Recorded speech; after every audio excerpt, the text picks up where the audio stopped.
Bruno Marchal, mental coach à Montpellier. Les coachings, vous vous rappelez, hein, c'est par WhatsApp et par téléphone, par audio. Et le suivi, c'est par écrit. Et c'est dans la formule d'efficacité, ce suivi qui fait toute la différence. Vous avez les formules en descriptif de ces vidéos. Et aujourd'hui, je vais vous parler de nos instincts qui font que lorsqu'on a une problématique que l'on ne sait pas résoudre ou l'on n'a pas une expertise, on va utiliser ces instincts pour combler ou pour trouver une solution.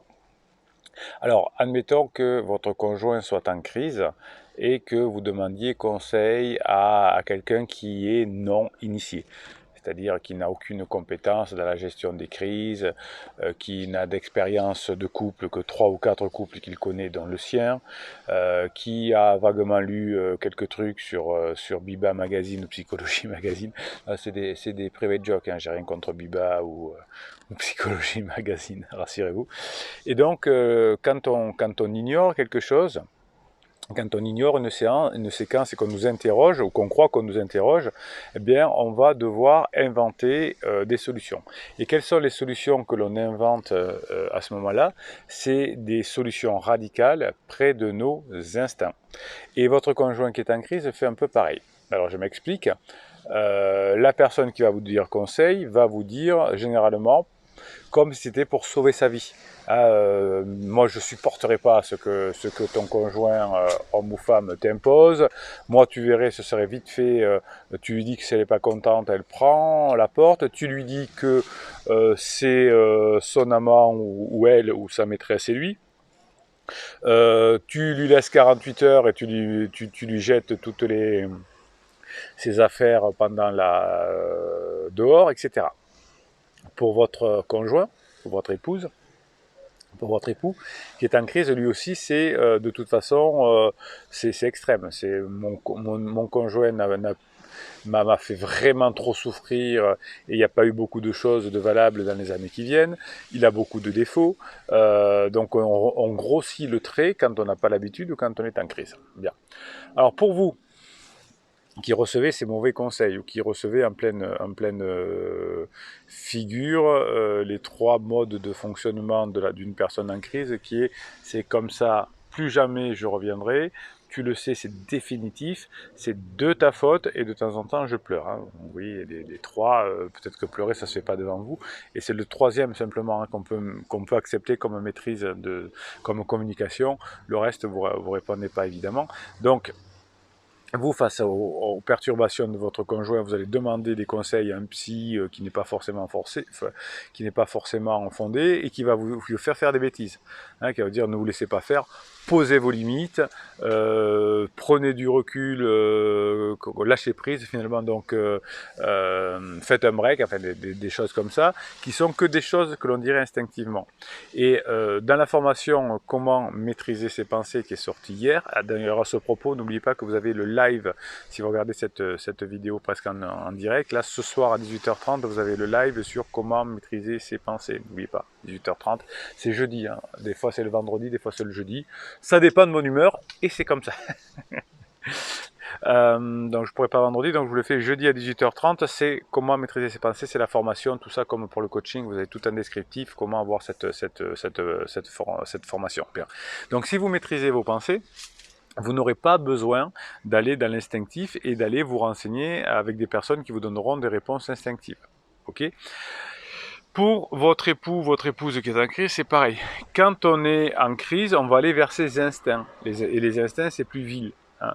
Les religions, l'école, ont fait que on essaye de rendre l'humain qui va passer du règne animal au règne humain, hein, c'est le rôle de l'éducation des parents, l'éducation, la culture de l'école et la morale des religions ou de la spiritualité qui va faire que l'être humain va être moins vulnérable hein, que s'il était simplement animal, instinctif. Et c'est cette culture, etc., lors d'une crise, tout ça, on l'oublie. Donc c'est pour ça que si on a certaines valeurs comme la fidélité, eh bien, lorsque l'on est face à une crise, lorsqu'on est dans l'émotion, eh bien, toutes nos valeurs sautent. Et mes clients me disent en coaching, j'ai l'impression de ne pas reconnaître mon mari, ma femme, qui lui était ou elle était si fidèle, était si organisé, et mettant ses enfants. Et oui, mais tout ça, c'est de l'éducation, c'est de l'appris. Et donc, quand la période est en crise, tout ça, ça explose. L'erreur que vous allez faire, c'est d'en tenir compte. Et de dire, non, mais elle a changé, je ne vais pas laisser faire et je vais essayer de la faire revenir. C'est impossible.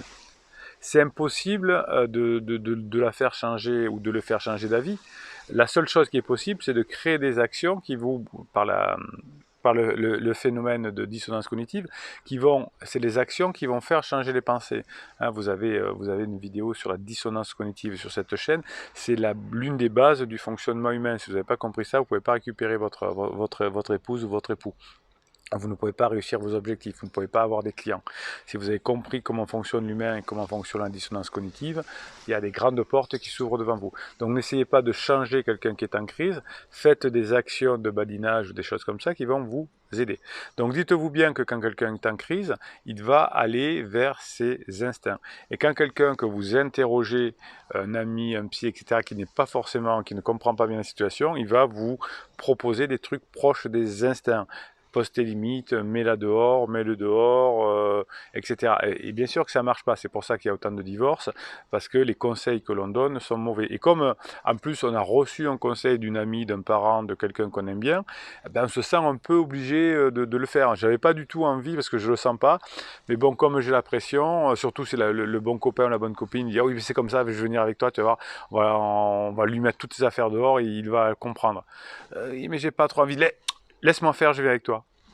Et là, effectivement, toutes les personnes qui ont mis leur conjoint dehors, Bruno, il rame derrière pour faire revenir les personnes. On y arrive, bien évidemment, parce qu'il y a des vraies méthodes qui fonctionnent.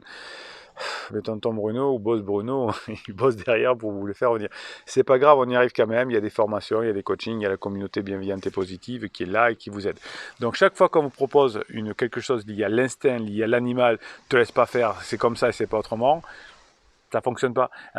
C'est pour ça que les religions et les sociétés font tout pour que l'on devienne plus d'abord humain, moins animal, plus humain, et ensuite plus spirituel.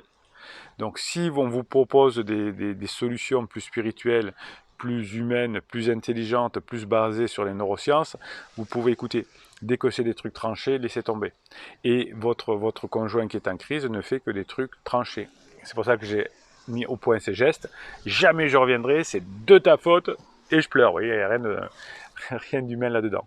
Ok, vous n'oubliez pas le live à 18h30, vous n'oubliez pas la formation qui est sortie hier, comment maîtriser ses pensées. Si vous maîtrisez ses pensées, vous maîtriserez vos émotions, vous maîtriserez vos actions, vous maîtriserez le monde. Et vous récupérerez votre couple et vos enfants n'auront pas besoin de se déplacer avec les valises une semaine sur deux. Ok ?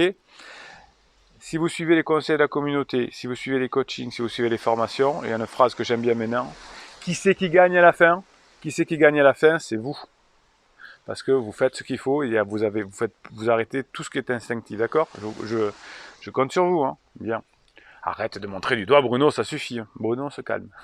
Allez, si vous pensez que cette vidéo peut aider des personnes, vous mettez un pouce en l'air. Et YouTube, qui est très intelligent, intelligence artificielle, bel algorithme, s'il voit beaucoup de commentaires et beaucoup de pouces, il va proposer à des personnes de voir cette vidéo, de venir dans la communauté et de vous aider. Vous allez les aider, c'est super. Donc simplement un pouce en l'air, c'est votre bonne action du jour pour aider des personnes qui en ont besoin. Vous abonnez à cette chaîne car il y a des posts qui vous sont réservés chaque jour. Et vous savez que dans cette communauté, on est tous ensemble. C'est nous qui gagnons à la fin. C'est comme ça. Ben oui, il n'y a pas de suspense, mais c'est comme ça. À la fin, si on est en rock, on gagne. D'accord? Eh bien, dans la communauté, on a des private jokes. Et l'une des private jokes, c'est Bruno Marshall. Il vous dit à très bientôt.